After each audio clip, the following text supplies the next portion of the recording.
E aí, gente, tudo bem? Começa agora mais um episódio do Atualize-se Podcast, o seu podcast de atualidades, onde você se informa de uma maneira leve e divertida, mas sempre com muito conteúdo. Estamos aqui mais uma vez, eu, Aloysio Júnior, com meu grandíssimo amigo e irmão Augusto Neto. Salve, salve galera, sejam muito bem-vindos a mais um episódio do Atualize-se.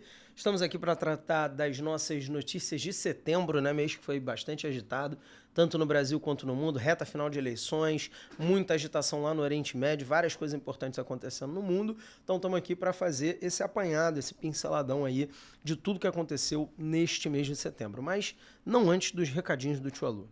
E como eu sempre digo, para o que você está fazendo agora, já deixa o seu like nesse vídeo, curte, compartilha. Ao final do episódio, se você curtiu, deixa o seu comentário. Se você não gostou, manda também um comentário, que é muito importante para que o YouTube entenda que esse conteúdo é relevante, para a gente continue produzindo conteúdos como esse. Lembrando que nós estamos em todas as redes sociais, além do YouTube aqui, você encontra o Atualize em áudio no Spotify, também no Instagram e no TikTok. É só colocar @AtualizePodcast que você acha a gente em todas as plataformas. E é isso? É isso. Vamos para as nossas notícias de setembro. Nossos destaques iniciais, Destaques então, de setembro. Cara, eu sei que vocês vão se sentir cansados da gente voltar nesse assunto de novo. É um assunto que já foi muito falado lá no início do mês, né? Quando isso tudo veio à tona. Inclusive, eu acho que foi perto de quando a gente fez a gravação, né? Um dia depois ou algo assim que a gente teve acesso a isso. Que foi a questão do ministro Silvio Almeida, né? Para quem está numa bolha ou não se lembra, ou não estava acompanhando, o ministro Silvio Almeida dos Direitos Humanos, ele foi acusado pela ministra de Estado também da Igualdade Racial, Aniele Franco, de assédio sexual, né? E além da acusação dela, que por ser uma figura pública acaba tendo todo um peso, né? Uma relevância, um destaque maior, também outras acusações começaram a surgir, né? Acho que pelo menos uma meia dúzia, né? A 10 acusações, algo assim, de ex-alunas dele, de professores que conduziram também trabalho junto com ele, outros políticos, até uma candidata a vereadora, né? Também o acusou, sempre dentro da mesma linha, né? De assédio sexual. Assédio e importunação sexual. Para quem não sabe, assédio sexual é quando o cargo de poder é utilizado para expressar aquela intenção sexual, né? Quando você tem algum poder sobre si que tem a ver com qual vai ser o destino da vítima. E importunação sexual quando ocorre o mesmo fato, mas sem esse critério. Como ele está numa posição de muito destaque, é claro que recai mais essa situação do assédio. Bom, primeiras coisas primeiro, porque tem muitas camadas nisso, mas prioridades. Existe um componente muito forte para crimes de assédio sexual, que é o caráter privado do crime, né? O crime ele costuma ocorrer no foro íntimo, né? Então ninguém vai premeditar um ato de assédio sexual sob câmeras ou em público. Às vezes acontece, mas não é o que costuma acontecer. Então isso dificulta muito a produção de provas, né? Quando alguém acusa alguém de alguma ação de assédio sexual, normalmente fica muito difícil você, de fato, ter a materialidade para poder dizer, ó, aconteceu e está aqui, está comprovado. Então, claro que, por isso, o peso do que dizem as vítimas num caso como esse, ele acaba até juridicamente, tecnicamente, tendo um peso maior, uma relevância maior, embora para você condenar alguém, de fato, você precise de alguma materialidade, né? Então, solidariedade às vítimas, você não vai encontrar ninguém aqui relativizando ou dizendo, pode não ter sido bem assim, ou de alguma forma passando pano para o ministro por ele ser quem ele é. De forma alguma, não vai ser esse o nosso discurso. Mas tem o outro lado, né? E sim, tem que ter o outro lado. A gente, quando está discutindo casos assim, a mesma natureza privada do caso, ela pesa por um lado e pesa para o outro também, né? Alguém acusa, tá certo que nesse caso dele, agora saindo um pouquinho, né? Foram tipo 10 acusações ou quase 10 acusações. Então, a chance disso ser real, claro que aumenta na lógica. Mas numa coisa pontual, esse tipo de caso parece que quando você vai falar do outro lado, parece que como se você estivesse defendendo a figura que foi o abusador. E não se trata disso. A gente não pode, dentro do campo progressista, pensar que o discurso do bandido bom é bandido morto pode caber aqui. A gente não pode deixar de permitir que a pessoa tenha o direito ao contraditório, o direito à ampla defesa, a possibilidade de tentar comprovar sua inocência, né? Geralmente é sobre quem acusa que incorre o ônus da prova, né? E não contra o acusado. Esse tipo de caso é diferente, mas também não é de todo diferente. Quando a gente considera essa esfera privada, podem ter questões de interpretação, a própria questão do consentimento é uma coisa que pode ter uma certa fluidez, a própria questão de má-fé, não nesse caso, mais uma vez, mas, enfim, alguém pode acusar, querendo destruir a imagem de alguém publicamente. Quando a gente vai falar de culturas do cancelamento assim, eu sempre dou esse exemplo. Inclusive, quando é em sala de aula, eu dirijo às minhas alunas, eu falo, olha, qualquer uma de vocês pode destruir a minha carreira e, quem sabe, o meu casamento, quem sabe a minha vida hoje, agora. Só a gente cruzar ali pelo corredor, passar perto de um local que não tenha ninguém, e você fala, o professor me tocou numa parte íntima. Até, irmão, eu consegui comprovar de alguma forma que aquilo não é verdade, que aquilo não aconteceu, assumindo, é claro, que isso não aconteceu, cara, já era minha carreira, já era emprego, já era casamento, dependendo de quem for a família da pessoa, já era minha vida, se bobear, né? Então, é o tipo de coisa que a gente sim tem que olhar. E, cara, pra onde você olha na internet, assim, 99% dos casos, só tinha merda. Merda diferente, mas só tinha merda. Eu vi gente de esquerda fazendo esse discurso do o cara não tem nem direito de se defender porque ele é um abusador e ponto, né? E não vou repetir todos os argumentos que eu acabei de dar. A gente tinha gente do movimento negro tentando relativizar que, não, é porque ele é um homem negro em posição de destaque, aí sempre quando chega um homem negro numa posição de destaque tem que se criar alguma questão e tal, e do outro lado você vê uma mulher também negra, né, ministra da Igualdade Racial tendo acusado. Então, assim, acho que pelo fato dele ser quem é, e para quem não souber, ele, além de ministro dos Direitos Humanos, ele foi um dos introdutores do conceito de racismo estrutural aqui no Brasil, né? Então ele é um cara, em termos intelectuais e de simbolismo e tal, extremamente importante para a discussão do racismo no Brasil.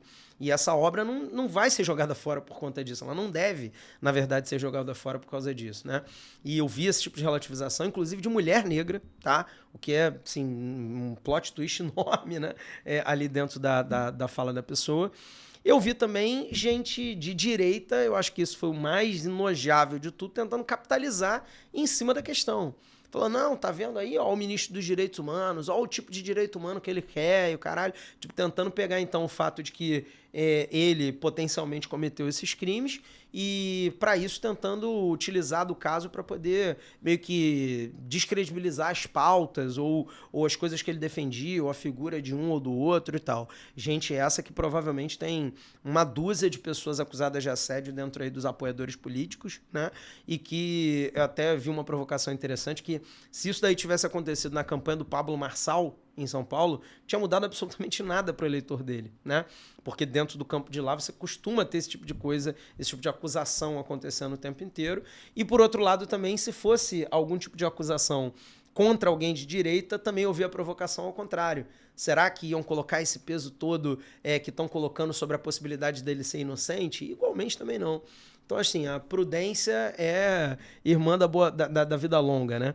A gente, assim, vê uma decisão acertada do governo, tinha que demitir o ministro, se o cara tá com qualquer possibilidade de acusação, ele precisa ser afastado, mesmo que seja para apuração, né? Ainda mais sendo ministro do que ele é, né, dos direitos humanos, e a acusação sendo o que ela foi.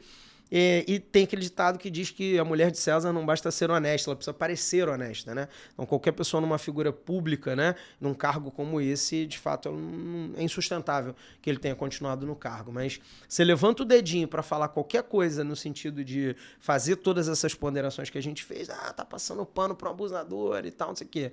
Aí, do outro lado, você acusa, fala, não, porque o cara é um cara negro numa posição de destaque. Parece que sempre tem que ter uma polarização, todo mundo é juiz, e agora na rede social a gente vai ter investigado tudo, ter todas as informações, e nunca é assim. Queria fazer 3 comentários sobre isso, bem rápidos. Primeiro que você falou da direita aí, a oposição queria o ministério, criticou, falando não, que o cara é um abusador, faz o L, ministro dos Direitos Humanos, que cara, chamaram o Silvio Almeida de estuprador e tal, e queriam o ministério. Então, esse é um ponto. Segundo ponto é que eu fiquei, assim, particularmente, e uma questão bem opinativa, bem decepcionado com tudo isso. Você sabe como que eu gosto da obra do Silvio Almeida, que eu falo bastante sobre isso. Na época do Fala Tio Alu, antes de surgir o Atualize, eu fiz um vídeo sobre esse livro, né? Falei bastante sobre isso, então quando saiu o caso, eu lembro que a gente ficou no WhatsApp conversando sobre isso e tentando apurar e conversando com as pessoas, e aí, o que aconteceu e tal, e ficamos assim, vamos ver, aí começaram a surgir mais casos, né, o caso da professora, o caso de alunas, E assim, pessoas descrevendo. É muito importante que você que está assistindo isso, que use o discurso de mas agora estão aparecendo um monte de pessoas falando e tal. Gente, a vítima, ela tem uma dificuldade muito grande de dizer que foi vitimizada, que sofreu qualquer tipo de importunação de assédio sexual, porque ela é desacreditada. Principalmente quando é de pessoas importantes, pessoas em cargo de poder. Então, não é fácil para uma pessoa que sofreu uma importunação sexual, um assédio sexual, dizer assim, pô, o Silvio Mendes era professor, né? Professor de universidade. Então, ter essas acusações todas, é difícil que todo mundo esteja fazendo um complô contra ele. E, novamente, a gente não está aqui acusando porque não tem julgamento nem nada disso ainda. Mas, fato, no mínimo, você tem ali indícios muito quase claros de que alguma coisa aconteceu. E a terceira coisa que eu queria trazer é um conceito, né, que a gente chama de interseccionalidade. Quando você fala assim, ele é um homem negro e uma mulher negra, há muita discussão, principalmente nos Estados Unidos, trazida pela Angela Davis, que é de pessoas que são minorias, elas devem se proteger, né? Então, normalmente, quando você vê um movimento negro que ele não traz a pauta de gênero, a pauta de sexo, quando isso não é trazido, não tem sentido o movimento negro. O Emicida é um cara aqui no Brasil que fala muito disso, né? Tu vê que nos CDs dele, em toda obra que ele traz pessoas trans, Amarelo, travestis, exatamente. O amarelo que é a foi ideia, foda. exatamente, que é a ideia de você unir o conceito, né, racial ao gênero, ao sexo e tudo isso. Então muita gente no movimento negro tava assim, pô, calma, ele não teve interseccionalidade, ele é um homem preto que assediou uma mulher preta, sabe? Então eu acho que é uma discussão bem profunda sobre, mas ele é um homem preto e ele sofreu e essa discussão existe, ele sofreu toda a vida a rejeição de mulheres, então a coisa será que realmente é difícil pra caralho isso você trazer, porque envolve muitas camadas, como você disse. Eu acho que é importante que a nossa audiência entenda que a gente é solidário às vítimas sempre, em primeiro lugar, sempre, mas é importante discutir sobre uma série de outras coisas, não só o caso em si, né? E esse conceito de interseccionalidade, ele tem muita relação com a nossa próxima pauta, né? Com o nosso outro destaque, que é o caso, acho que está nas manchetes do mundo inteiro, joga lá na tela, que é a do Sean Diddy Combs, né? Que é o P. Diddy, ou Puff Daddy, né? Já tem vários nomes. Esse cara é um rapper americano, rapper e produtor e magnata. Ele é o responsável por descobrir uma série de artistas ali notórios dentro da música americana, Notorious Big, Mary J. Blige, Usher. Ele é um dos mentores do Justin Bieber, do Jay-Z. Então, é uma pessoa muito relevante dentro da música nos Estados Unidos. E ele está sendo acusado de cometer uma série de atos criminosos ligados a estupro, tráfico de mulheres. Para você entender, o P. Diddy, ele é um produtor, então ele tem um know-how dentro da música, principalmente do rap, muito grande. E ele realiza uma série de festas anuais chamadas White Party. Inclusive o filme Branquelas teria sido inspirado nisso, né? E aí, nessas festas, existe o after. E o after nessas festas, o Diddy, ele é acusado de dopar mulheres, inclusive menores de idade, e promover ali estupro e abuso sexual de várias pessoas. O caso ganhou o mundo inteiro porque pessoas muito importantes, não só da música nos Estados Unidos, frequentam essas festas. E claro que aqui a gente não está dizendo que essas pessoas todas que estão ali nos inquéritos, elas frequentam esse after, né? Se você pegar a lista de convidados para as festas do P. Diddy, tem Príncipe William e Harry, lá do Reino Unido, e Jay-Z, e Beyoncé, e todo mundo. É difícil você ver algum nome de Hollywood que nunca esteve, pelo menos nas listas, né, das festas do P. Diddy. E aí você tem ali coisas bizarras, atrozes, assim, ligadas ao nome dele, que encontraram um quarto dentro de uma dessas festas que tinha 100 recipientes de óleo da banho em bebê que teria sido usado para lubrificação, entendeu? Talvez o P. Diddy está ligado a mortes do Tupac e um rapper americano e Notorious Big teriam descoberto isso. ele é acusado de, nessas festas que tinha o after, né, de filmar o que estava sendo feito ali, e ele tinha, ele tinha todo mundo do evento ali filmado. Então, por que ele não foi denunciado se isso acontece desde os anos 90? Porque ele tem ali todo mundo que participou de alguma festa dele sendo filmado bêbado, ou usando drogas, ou praticando sexo, orgia e tudo isso. Então, as pessoas tinham medo ou de morrer, né? Porque, claro que a gente está no início de uma investigação, ele está preso, né? E pode ir à prisão perpétua, mas as acusações são de ele ter matado pessoas, de estar ligado à morte do Michael Jackson. A gente estava falando, você estava falando agora sobre acusação e tal, de se alguém dissesse assim, o Augusto tocou a mão numa parte íntima minha. O Michael Jackson, você vai lembrar, ele foi durante grande parte da carreira dele acusado de ser pedófilo, né? E agora pode ser que o P. Diddy tenha feito, olha que bizarrice, Augusto, pode ser que o P. Diddy tenha feito, contratou pessoas para dizerem que o Michael Jackson era pedófilo, porque o Michael Jackson descobriu o que acontecia nessas festas. Iria denunciá-lo. E aí você joga a acusação do que acontece contigo no outro cara, né? Então o Michael Jackson ficou durante décadas tentando se defender de acusação de pedofilia. Depois que ele morreu, descobriu-se que ele não tinha nenhuma ligação com pedofilia. Então, parece uma história de filme. A Netflix já vai fazer uma série sobre isso. Não é uma parada que tá acontecendo agora, né?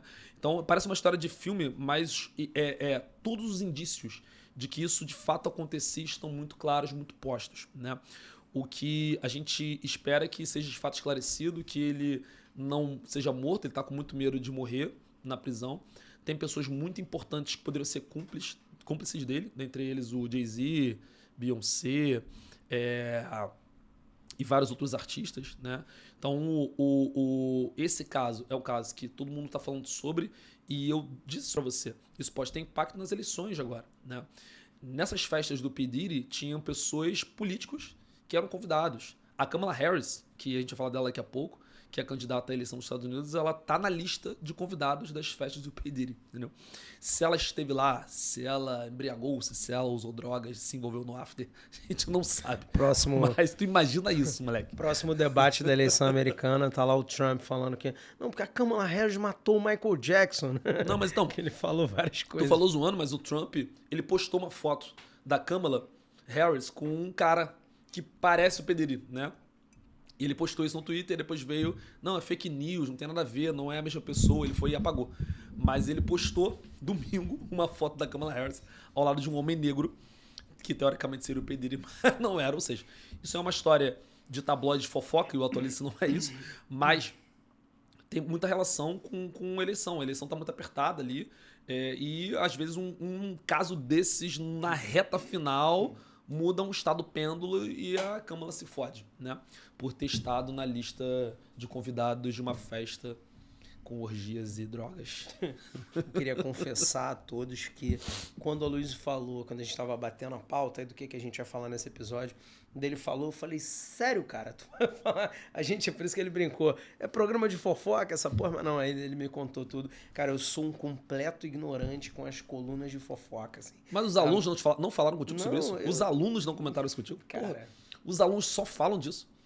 Sério, os alunos só falam disso, as pessoas só falam disso. É bizarro, você tá vivendo na bolha dos bebês mesmo. Porra, meu negócio é trabalhar, cuidar de criança e dormir, cara. Porra. Caralho, o P. Diddy, ele tem vídeo dele dopando, com o Justin Bieber dopado com 15 anos. Tem vídeo com o Will Smith, tipo, o Smith sendo acusado de estar nessas festas. Ou seja, muita gente importante estava ali junto. E é isso. Vamos para nossos destaques do Brasil. Do Brasil, né? Eleições. É isso, vamos para eleições. Joga lá na tela. A gente saiu agora mais um resultado de pesquisa essa semana. A gente está aqui no finalzinho de setembro, a gravação desse episódio. Então, a última pesquisa saiu. O Paz continua muito na liderança. Estou com os dados aqui, janeiro, 58,4% o Paz, 18,5% o Ramagem. E somando todos os outros candidatos, fica abaixo de 10%. Exatamente. Ou seja... Então é uma eleição assim, praticamente decidida, mas a gente só não pode afirmar que está completamente decidida porque o Ramagem deu uma crescida, né? No último mês ele estava ali, eu não lembro agora se era 14 ou 12, uma coisa assim, né? Ele bateu agora 18. O Bolsonaro está entrando muito forte na campanha na reta final agora. o Eduardo Bolsonaro também, e o Paulo Marçal declarou essa semana apoio ao Ramagem, fez um vídeo de apoio ao Ramagem. Então, sim, é bem pouco provável que ele consiga tirar esses 8%, 9%, 10% do Paes para que vá a um segundo turno. Então, é uma eleição assim, bem próxima de estar decidida, e o Paes possivelmente vai ser reeleito prefeito aqui no Rio de Janeiro. Agora, lembrando que ele deve ficar apenas 2 anos como prefeito, né? E vai sair para tentar o governo do estado aí em 2026. Essa é a projeção aqui para o Rio de Janeiro, que é uma eleição das mais, assim, favas contadas, eu acho que nas capitais do Brasil. Só Recife que está assim, mais decidido do que o Rio de Janeiro. Não, com certeza. Sobre a eleição de São Paulo, né? A gente teve, aí no próximo slide tem a fatídica foto, né? Que chamou a atenção do início desse mês. Só se falava na parte triste, que era o caso do Silvio Almeida, e a parte, não vou dizer feliz, né? Divertida. Porque, afinal de contas, foi um episódio de violência, a gente tem que manter um certo decoro aqui, mas eu confesso que eu me diverti muito com isso. Nossa, fiquei a segunda-feira inteira. Cada intervalo de aula que eu tinha, eu ficava vendo coisa e rindo e vendo meme. Muito meme Nossa, maravilhoso, sério. muito meme maravilhoso. Mas assim, chama atenção para a nossa capacidade crítica também. Eu lembro que a gente conversou sobre isso e perguntaram para mim, e certamente perguntaram para você em separado também. Cara, será que essa cadeirada que o Datena deu no Marçal vai eleger o Marçal? Será que vai ser como foi a facada do Bolsonaro, como foi coisa assim e tal? Primeiro que foi uma agressão de um senhor de 70 anos de idade com um banco, né? Então, quer dizer, não tem nem de perto o mesmo peso das tentativas de assassinato do Trump, do Bolsonaro ou de qualquer coisa nesse sentido. E segundo, que conhecendo a figura, especialmente conhecendo o eleitorado da figura, que é majoritariamente masculino, majoritariamente conservador, de idade, né, de um determinado patamar para cima, 25 até 55, 65 anos aproximadamente o eleitorado dele, eu falei, cara, ele tomou... Eu lembro de ter falado isso para um aluno, a primeira pessoa que me perguntou. Eu falei, cara, eu não sei não, hein? Eu acho que ele vai acabar caindo nas pesquisas, porque ele tomou a cadeirada de um senhor de 70 anos de idade. Isso pro público dele, porra, pega muito mal, soa muito mal. Eu acho que se tivesse sido um cara como o Nunes ou como o Boulos e tal, sofrendo uma cadeirada dessa, talvez a coisa da vitimação ia ficar um pouco mais evidente, mas não deu outra. Passaram poucos dias, foram feitas pesquisas, e de lá para cá foram 4 pesquisas. A gente fez meio que uma média zona aqui, foi Datafolha, Quest, Paraná e Realtime. Em todas elas, a sequência é Nunes, Boulos e Marçal. Nunes variando de 25% a 28%, o Boulos de 23% a 25%, não quase colado ali na margem de erro com o Nunes, e o Marçal de 20% a 21%, Marçal esse que chegou a aparecer em pesquisas empatado tecnicamente com o Nunes na primeira colocação. Então, assim, definitivamente o Datena não cresceu, né? Derreteu de vez nas pesquisas, mas os votos do Datena acabaram se diluindo por outros candidatos. Sobretudo, quem saiu mais ganhando com isso daí foi, por incrível que pareça, o Nunes, que não tinha nada a ver com a cadeirada. O Boulos ainda faz assim, ainda estica a mão e fala, Datena, não! Mas, tipo, muito de longe, né? Meio que não se metendo. Destaque para mim também o meme sobre a candidata do Novo, né? A Marina Helena, ela estava entre os dois, né? Entre o Datena e o... Correndo. Você viu isso? Não. Entre o Datena e o Marçal. E aí o Datena foi e pegou o banco dela, né? Pra poder bater nele. Não pegou o banco dele. Ele passou naquela, não sei o que eu vou fazer. E, cara, ele deu uma cadeirada de quem já deu cadeiradas, assim. Porque ele passa da cadeira e pega o banco já meio que fazendo assim, entendeu? O cara tem experiência em cadeiradas. Aí, a Marina Helena depois falou, não... Pô, tomei um susto, ele pegou o meu banco e tal. Aí eu vi um tweet muito engraçado escrito assim, Marina Helena se preocupa com o fato de Datena ter pego o seu banco para dar uma cadeirada em Marçal. Dado que o debate foi na TV Cultura, que é um órgão público, é a primeira vez que o Partido Novo se preocupa com a máquina pública. Eu ri pra cacete disso. Então, enfim, eleição de São Paulo parece que ficou menos emocionante depois desse ato emocionante aí do Datena. Porque parece que se cristalizou ali a ideia de realmente Nunes e Boulos nas cabeças. Porém, queria destacar que nós temos quinta-feira agora, debate da Rede Globo. Sim. Então, assim, com o debate com mais gente assistindo, claro que o Marçal, depois dessa cadeirada, ele ficou meio tipo, o que eu vou fazer e tal, tomando um certo cuidado para poder tomar as ações polêmicas dele, mas assim, tem uma série de entrevistas, tem Inteligência Limitada, tem Flow Podcast, tem um monte de coisa acontecendo essa semana, e o debate da Globo, que sabe lá o que ele vai aprontar. É o meu palpite que ele realmente vai aprontar alguma coisa, né? Os debates de lá para cá passaram a ter moderação, mas ele passou a usar a estratégia de só perder a linha no final do debate, né? Considerações finais, ele falar um monte de impropério, porque ele já participou do debate como um todo, né? E, enfim, claro que alguma coisa pode virar, mas a princípio parece que Nunes e Boulos estão voltando a encaminhar o segundo turno. Cara, uma coisa que me chamou muita atenção foi que o debate seguinte foi da Rede TV, eles pregaram os bancos no chão, né? Furaram os bancos no chão e prenderam. E o debate do Flow, o Tramontina começou a dizer, não tem nenhuma cadeira pregada no chão, nós não precisamos disso, e terminou em mais uma agressão, né? Não, então, esse debate do Flow Podcast, para quem não acompanhou, o assessor do Paulo Marçal deu um soco no coordenador de campanha do Nunes, né? Bem no final do debate mesmo, parecia uma coisa bem orquestrada, assim, porque o Marçal falou o impropério, como você disse, contra o Nunes, vai ser preso e tal, e aí o assessor do Marçal deu um soco no rosto do cara, que é a nota triste da história diante de toda essa palhaçada que está as eleições da maior cidade do país. Eu te mandei um negócio hoje, mas foi muito já em cima da hora da gente vir pra cá, não sei se você viu. A declaração, quando o assessor lá do Marçal sai da DP, né? Ele foi entrevistado lá e o pessoal, ele tava com a camisa meio esgarçada assim. Ele falou, não, porque eu tava... ele tava xingando, fazendo um monte de provocações ao Marçal. E aí eu peguei o celular para filmar. E quando eu peguei o celular para filmar, o cara puxou o celular e puxou minha camisa para baixo. Aí tem, dentro da delegacia, uma imagem, ou dentro do Flow, não me lembro acho agora. Acho que foi no estúdio do Flow ainda. Eu acho que foi no estúdio ainda. O Marçal... E o assessor e um advogado deles, batendo um papo assim, conversando numa boa, né? E o cara vai e mexe no colarinho dele, esgarça assim o colarinho dele, né? Pra poder, provavelmente, né? Não tem som o vídeo, provavelmente falando, ó, você vai falar isso, isso, isso, então a gente vai esgarçar aqui a tua camisa. Sim. E tal. E aparece o vídeo, assim, o pessoal fez a montagem, tipo, isso acontecendo, e depois o cara saindo, falando aqui, meu peito tá vermelho, esgarçaram a minha camisa. Então, assim, meu irmão, quem cai nisso tem que se fuder, mano, na moral. Porque assim, um filme velho da política, mas parece que tá piorando cada vez mais.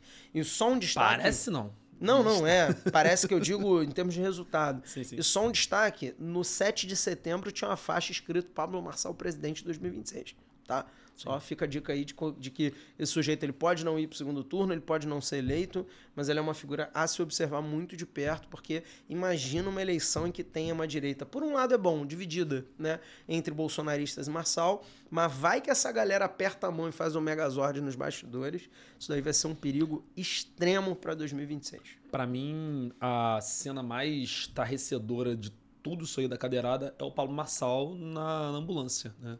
Deitado na ambulância com um balão de oxigênio, como se ele tivesse sofrido um tiro mesmo, entendeu?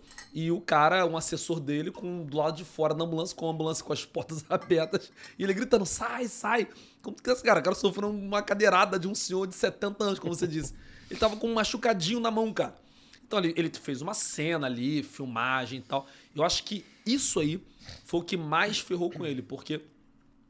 as pessoas estavam ali, pô, o cara sofreu uma agressão e tal. Até tinha uma certa pequena comoção. Os outros candidatos disseram, não, que absurdo a agressão. Mas quando veio a cena da ambulância, assim, ele foi completamente descredibilizado. Uhum. E aí acho que ali foi um ponto bem assim de, porra, ele passou um pouco do ponto, sabe? Nessa questão da cena toda que ele faz. Quando a gente tentou fazer uma ceninha lá com ketchup, alguns anos atrás.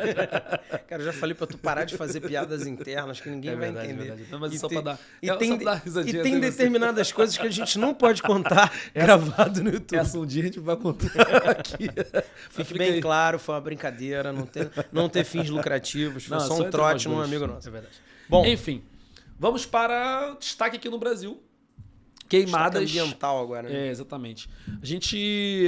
São Paulo se tornou, esse mês, a cidade com o ar mais poluído do mundo. Cidade de São Paulo aqui no Brasil.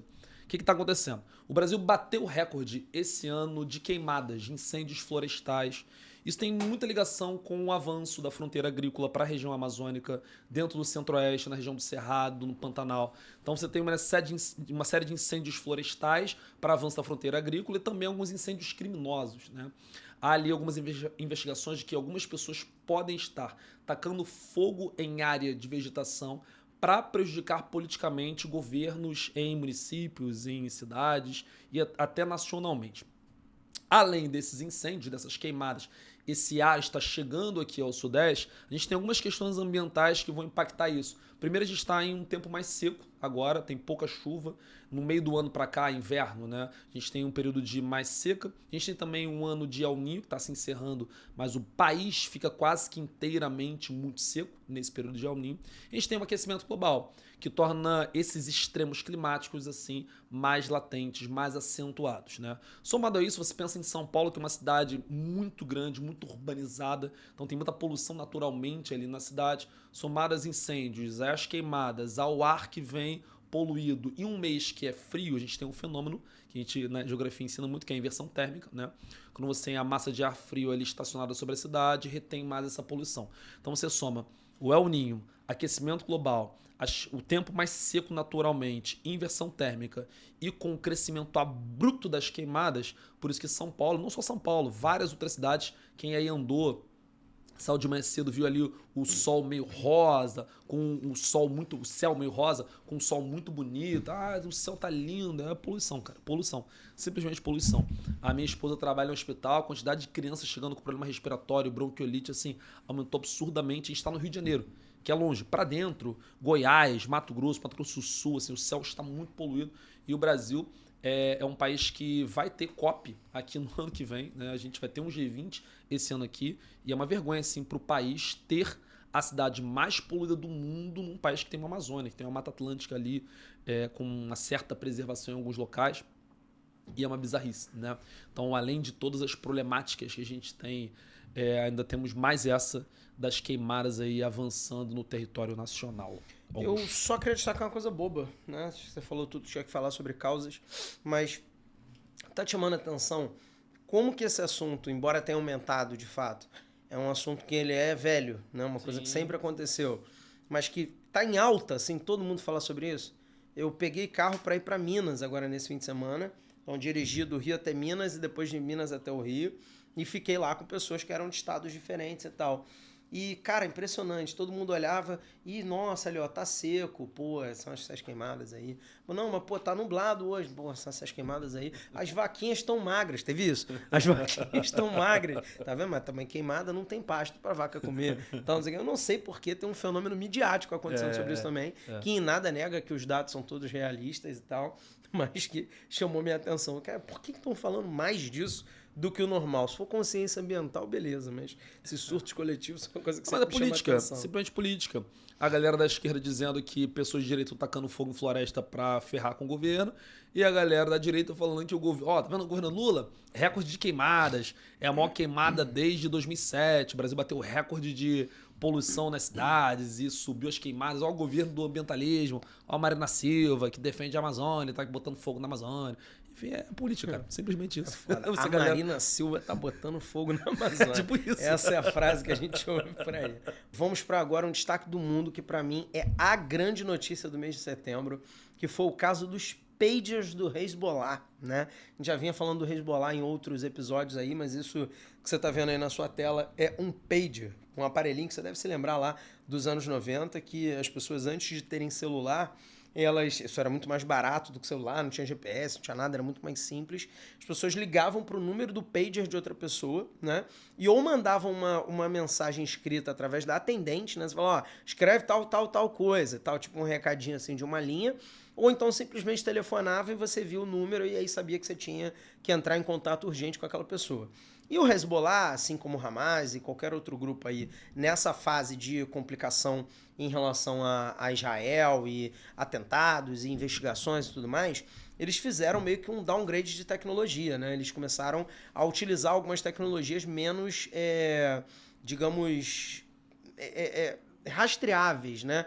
Que utilizassem GPS e tal, como qualquer aparelho de celular hoje em dia possui. E aí, o Mossad, o Serviço Secreto de Israel, ciente disso, tomou então uma ação prévia em relação ao Hezbollah e intermediou através de uma empresa de Taiwan chamada Gold Apollo. Você viu ali naquele page que estava escrito Apollo, né? Ali na telinha dele. E abriram uma subsidiária dessa empresa chamada Beck Consulting lá na Hungria, né?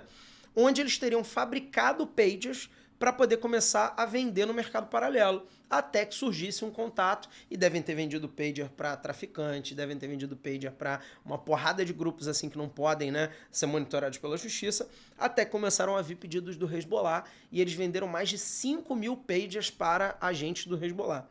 Só que o que ninguém sabia, muito menos a galera do Hezbollah, é que dentro do compartimento da bateria tinha um componentezinho pequenininho, uma parada que era minúscula, assim, coisa de 1 por 2 centímetros, onde eles plantaram microexplosivos plásticos.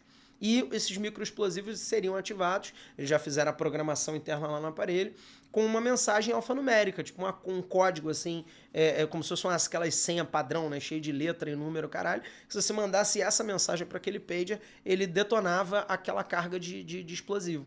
E isso, pelo visto, estava acontecendo há mais de um ano, galera fornecendo pagers e tal, mais de 5 mil pagers. Eis que rolou uma desconfiança por parte do Hezbollah de que isso podia estar acontecendo, né? Aquela empresa começou a ser alvo de alguns questionamentos por parte do Hezbollah. O Mossad simplesmente viu, cara, a gente vai ser descoberto, né? Vai cair o negócio. E eles simplesmente, num lapso de 40 minutos, ativaram mais de 1.000 pagers para explodirem. E aí você simplesmente teve mais de 1.000 explosões, com milhares de pessoas feridas, já mais de 4 dezenas, mais de 40 pessoas mortas confirmadas, né, por essas explosões dos pagers. Vocês entenderam que o Mossad fez terrorismo contra os terroristas? É um negócio que, assim, se isso fosse no filme do 007, ou do Missão Impossível, do Velozes e Furiosos, todo mundo ia falar... Porra, pessoal também, né? Pô, ficar testando a nossa inteligência, as coisas que, porra, não tem como acontecer na realidade. Cara, isso deve ser uma das coisas mais impressionantes que já se viu, assim, de uma missão real. Galera antecipou, criou uma empresa subsidiária para poder vender um negócio já zoado pro terrorista para poder explodir no terrorista. E para quem acha que, foi uma explosão gigantesca, tem alguns vídeos, eu não sei se vocês vão querer ver, né, na internet, era uma explosão micro, assim, tipo, se tivesse um pager aqui comigo, pager normalmente é uma coisa que você usa próximo, né, preso no cinto, no bolso, alguma coisa assim, então a pessoa é atingida e provavelmente, dependendo de onde for, morre, né, mas as pessoas ao redor, assim, se você tivesse ali pelas explosões que eu vi acontecerem, talvez você ia se ferir, se queimar e tal, mas você não ia morrer, tipo, não foi uma explosão, uma mega explosão, entendeu? É mais uma coisa meio que pra endereçadamente matar aquelas pessoas do Hezbollah. Então, um negócio impressionante, assim, esse caso com certeza já está repercutindo muito e já está impactando no próprio conflito, né? Teve, inclusive, uma semana depois, casos parecidos com walkie-talkies, né? Que aí eu acho que todo mundo sabe o que é. Qualquer empresa de segurança tem aqueles radinhos e tal. Também estavam com explosivos plantados. E você imagina que não somente a questão dos explosivos, de terem matado pessoas do Hezbollah, como também a questão de agora você desarticular a comunicação do Hezbollah, né? De você olhar e falar, cara, os malucos não podem usar celular. Porque se usar celular, pode ser encontrado. Internet pode ser encontrado. E agora essas tecnologias mais analógicas, digamos assim, os caras vão ficar com medo de ter uma bomba em cima. Então, cara, desarticula muito e as ações já estão ocorrendo em função disso. O pager é muito usado ainda hoje em hospital nos Estados Unidos, né? Quem assistiu a série Grey's Anatomy, o pager é muito rápido. Você chegou uma mensagem, sala 25, emergência não sei aonde. É uma mensagenzinha básica, simples, né? Que você consegue enviar e a pessoa vai ver porque tá pendurada ali no corpo dela. Um vídeo que eu achei muito bizarro foi de um cara explodindo no mercado. Hortifruti, né? Ele tava comprando e tal, e aí as pessoas estavam próximas, pularam assim, tipo, o cara não sei se morreu ou ficou gravemente ferido, mas o detalhe importante que você falou, os pagers vinham sendo vendidos anteriormente e pessoas comuns tinham pager, usam pager no Líbano, né? É, como você disse, um produto mais barato do que um celular, do que um smartphone, você consegue se comunicar ali e tal. E não é só usado por terroristas, pessoas mais pobres, gente que não tem condição de ter acesso a um smartphone, compra pager. Então comprou pager com explosivo.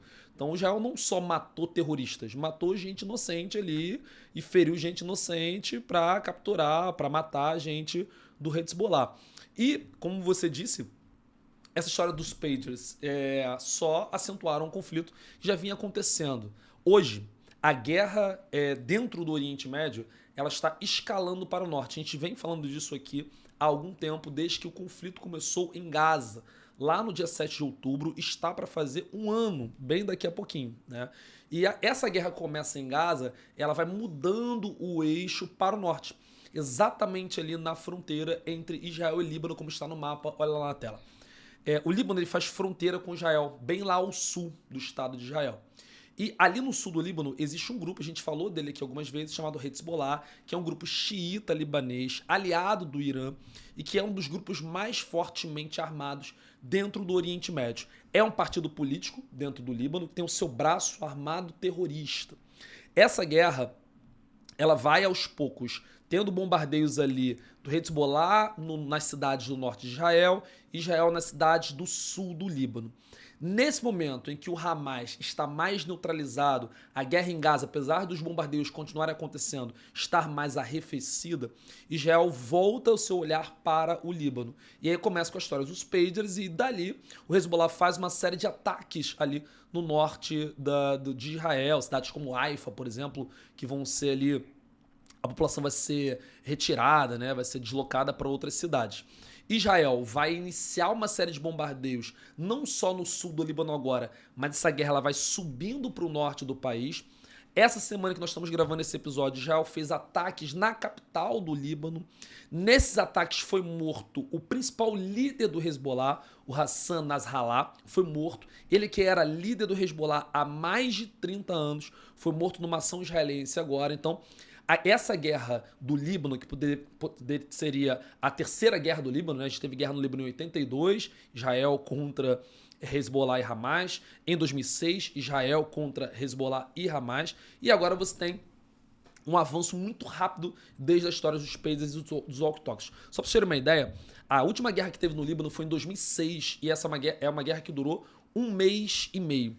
Nesse conflito foram mortos entre soldados israelenses, mais ou menos 300 soldados, 1.100 libaneses, membros do Hezbollah e civis. Essa guerra que já dura desde o início dos pagers, mais ou menos 2 semanas, já matou até agora aproximadamente 2.000 pessoas. Então é uma guerra que tende a se tornar uma invasão de fato. A gente está gravando esse episódio no dia 30 de setembro. Hoje, né, dia 30 de setembro, Israel já está com soldados entrando no Líbano. O Hezbollah já disse que está pronto para essa invasão.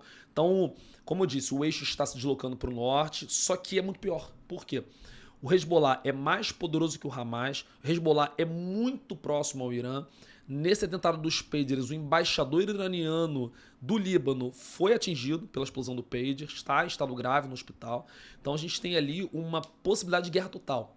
A gente vai falar daqui a pouco sobre eleições americanas. O Joe Biden e o Trump estão desesperados com isso, porque uma guerra agora dentro do Oriente Médio, 1 mês para as eleições americanas, seria muito danosa para as campanhas de ambos, né? Porque eles ficariam ali, o que a gente vai fazer? Tu imagina se Israel invade, de fato vai acontecer, o Líbano e o Irã entram no conflito.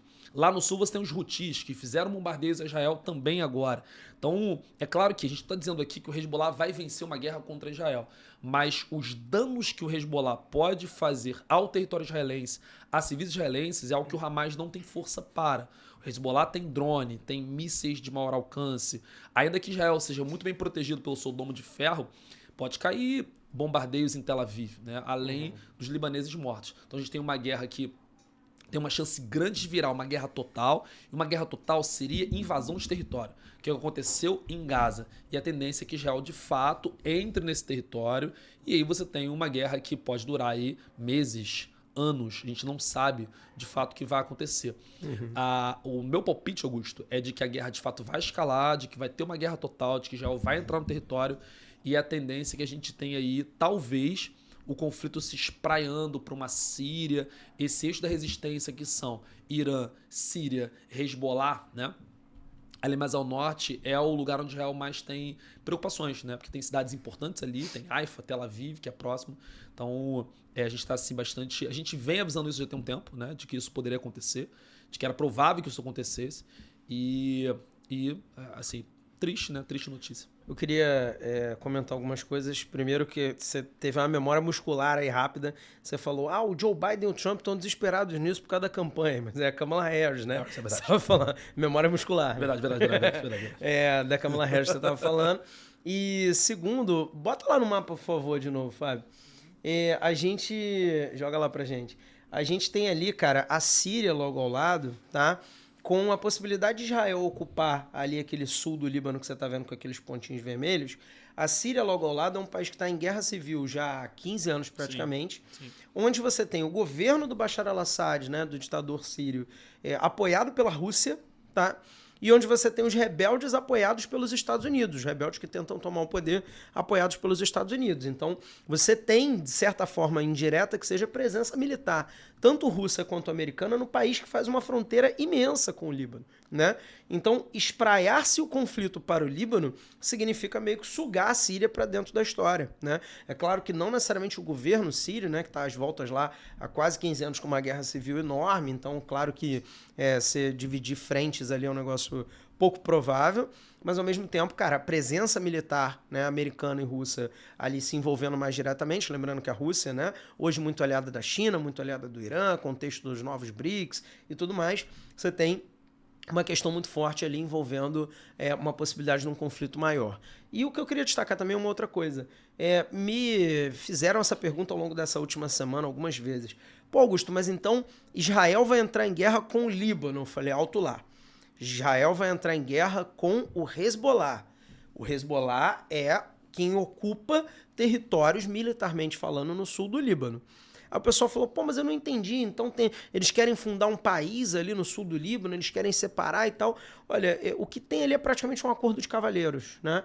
Onde o que se estima hoje de forças armadas associadas ao Hezbollah é algo próximo de 100 mil soldados. E o que se estima para o exército do Líbano é algo próximo de 75 mil soldados. Então, tipo assim, o Líbano, ele não repele o Hezbollah para se livrar desse problema e tal. Por quê? Porque, basicamente, não dá. Eles vão acabar perdendo o Líbano, né? Então, se eles entrarem numa com o Hezbollah, eles vão ter uma baita, mas assim, não é uma guerra civil, não é uma baita da guerra civil interna, né? Então, meio que Israel bota todo mundo como farinha do mesmo saco. Não são, mas ao mesmo tempo o Líbano tem essa coisa assim meio que tipo, eu tolero vocês aqui, faço uma vista grossa, não corro atrás e tal, porque vocês com o tempo se tornaram mais fortes, né, do que eu mesmo, né?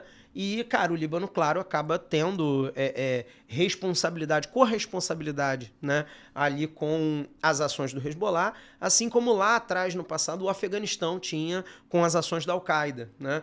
Dado que o governo do Afeganistão meio que dava abrigo ali para a Al-Qaeda. É mais ou menos a acusação que se faz sobre o Líbano. Então, o Líbano está sendo sugado para dentro de um conflito que ele não queria. Você perguntar para um libanês não do Hezbollah, óbvio que ele não queria que isso se espraiasse para lá, né? Mas ele está sendo sugado graças às ações do Hezbollah. E aí aquela região ali, pelo menos do entorno, né? Síria, Líbano, Israel, né? O conflito, ele... Acho que não dá nem para falar mais de pode, né, se espalhar. Ele já está se espalhando.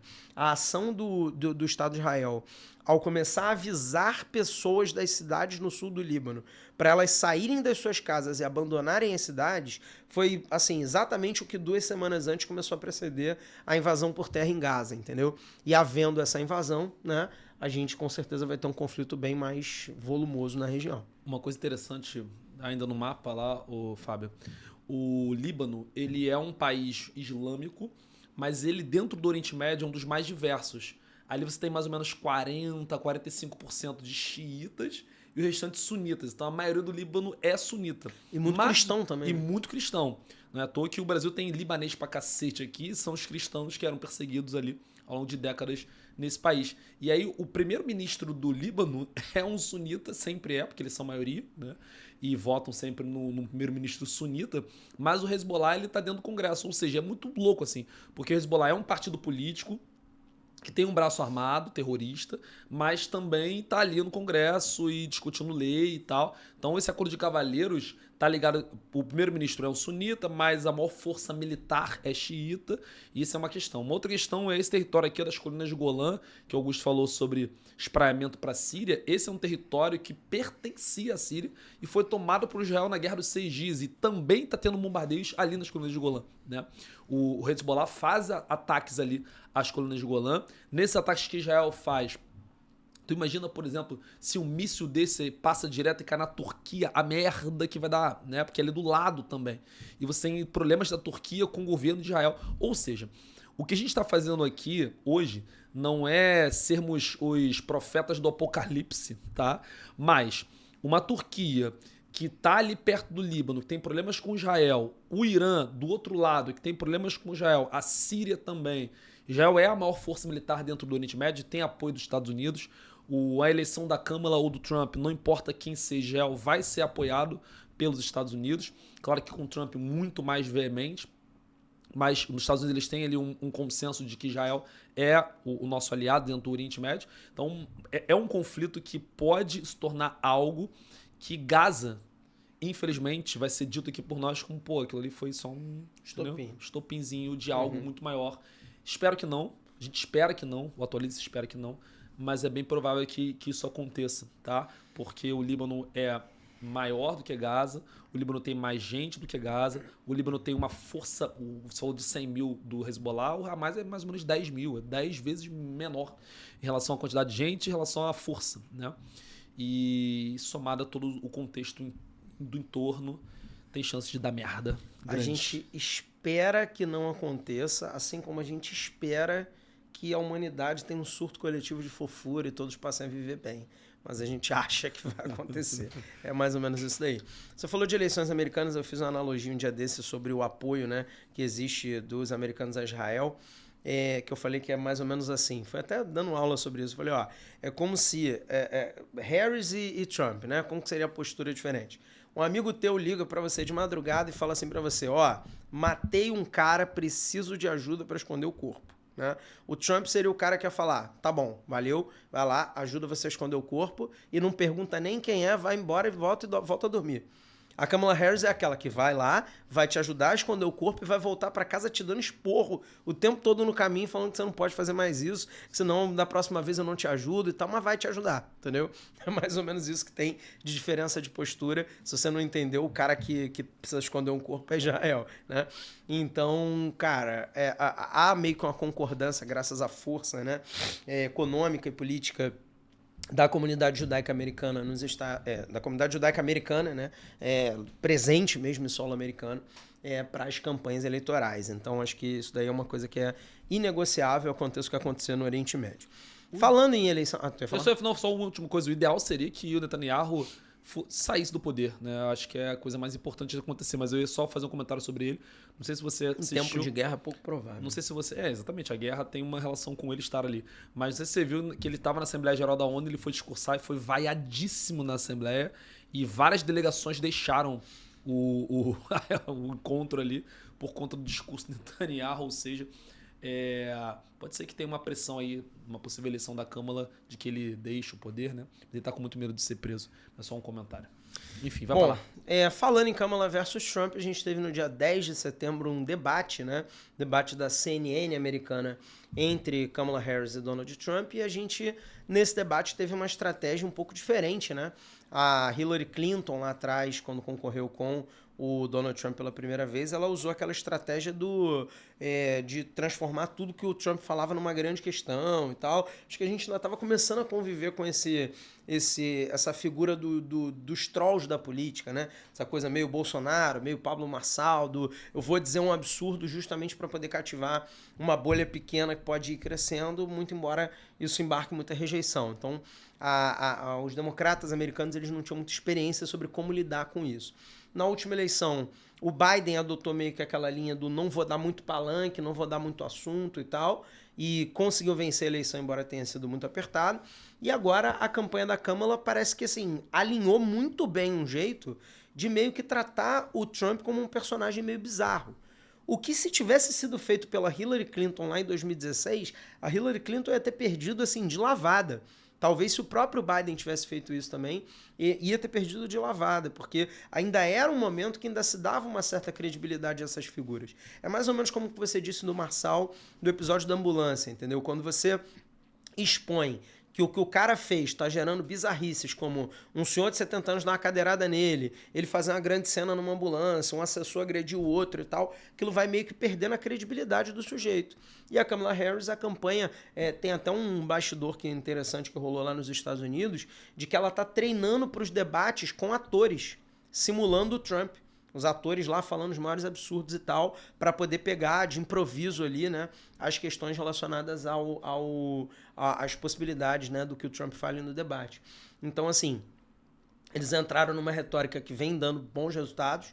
Ela focou muito, assim, em ao invés de deixar o Trump falar novas bravatas, trazer as bravatas antigas que hoje já são tidas como fake news, né, e acabar tomando tempo para ele se explicar de uma coisa meio inexplicável. Tipo, o sujeito no último debate tinha falado que os haitianos de Ohio estavam se alimentando de cachorros e gatos das pessoas de lá. Eles estavam, uma enxurrada enorme, um monte de gente na cidade, em Springfield, e aí não tem o que comer, e há relatos de que eles estão comendo cachorros e gatos. E aí esse debate da CNN, ele teve checagem de fatos, ao vivo, né? Então, na medida que as pessoas iam falando, uma equipe ia checando os fatos e vendo. E toda vez antes de passar o debate de volta para a palavra de volta para a Câmara, o próprio apresentador ele fazia, isso daí que o candidato falou e tal, segundo a prefeitura não há relatos disso, ou esse dado não é bem assim e tal.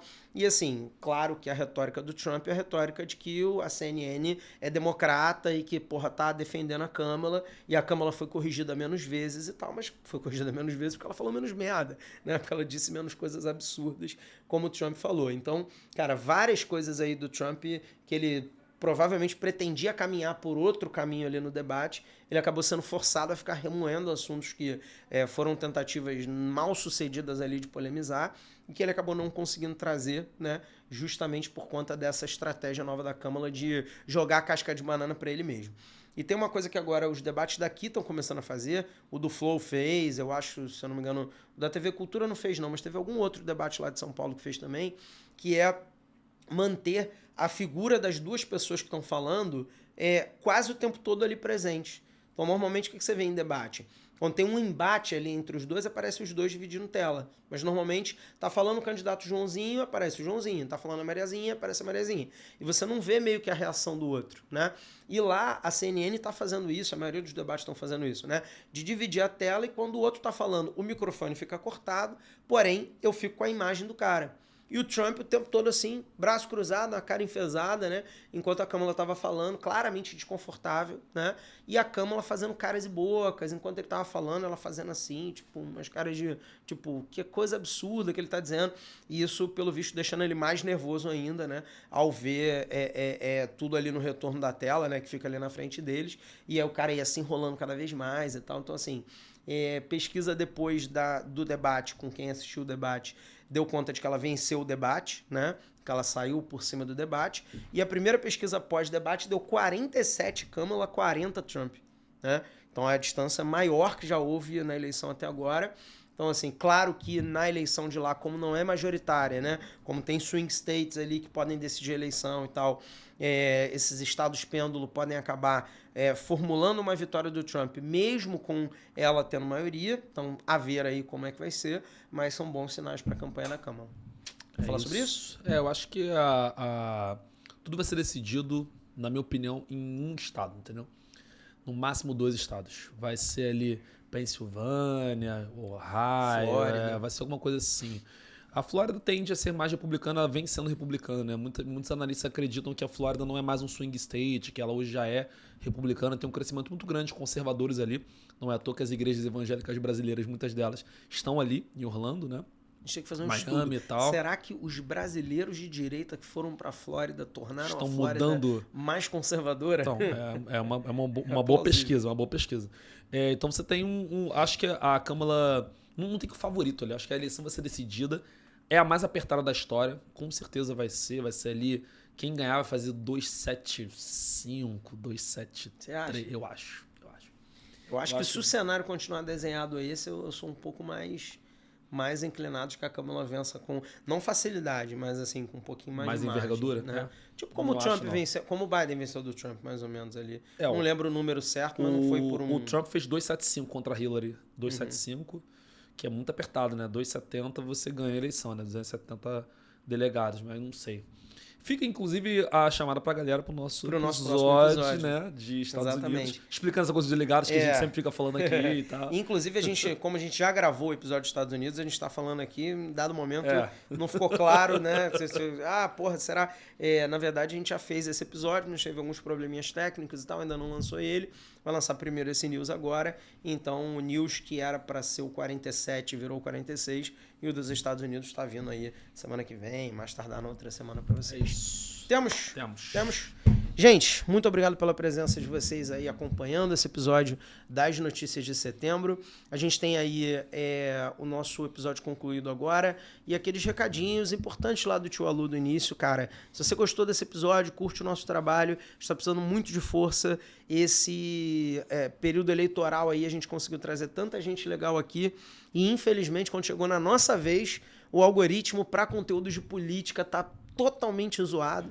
Então a gente fez episódios maneiríssimos aqui com candidatos relevantes, pessoas conhecidas e tal, que deram poucas visualizações, cortes que não estão indo pra frente. Então, cara, se você tá gostando desses conteúdos, para que a gente continue podendo fazer isso daqui, cara, manda pra alguém, curte, deixa o like, deixa um comentário, reage, para que a gente consiga mostrar pras redes, né, que esse conteúdo aqui não é um conteúdo ocasional por conta de eleição, mas sim uma coisa que a gente quer fazer por muito tempo, tá?